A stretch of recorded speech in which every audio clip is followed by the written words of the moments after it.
Guys, good afternoon. कैसे हैं आप लोग? So welcome back to the class. So now we are going to talk about the optics. Optics की चर्चा last class में मैंने की थी और उसी को मैं आगे बढ़ाऊंगा, बट उसके पहले एक चीज की चर्चा मैं आपसे करने वाला हूँ कि ऑप्टिक्स में अगर आपको सोर्सेज पढ़ना है तो हम कहाँ से पढ़ सकते हैं।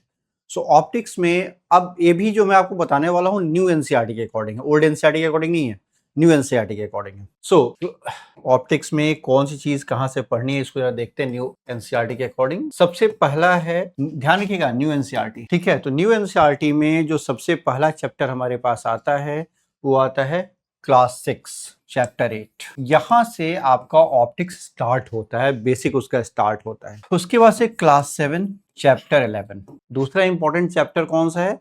क्लास 7 का चैप्टर 11 इंपॉर्टेंट हो जाता है। तीसरा हो जाता है क्लास 8 चैप्टर 13, ठीक है, क्लियर ये चीज। उसके बाद क्लास 10 चैप्टर 9, चैप्टर 9 एक इंपॉर्टेंट चैप्टर है हमारे लिए, ठीक है। उसके बाद क्लास 12 चैप्टर 9, चैप्टर 9, और उसके बाद चैप्टर 10। अगर आपने इतने चैप्टर कर लिए तो इससे आपको यह 5 अलग अलग क्लासों के चैप्टर्स हैं। आप देखिए, अगर आपने इतना पढ़ लिया, इतना अगर आपने एनसीईआरटी देख लिया है तो ऑप्टिक्स में आपको कोई परेशानी नहीं होने वाली है।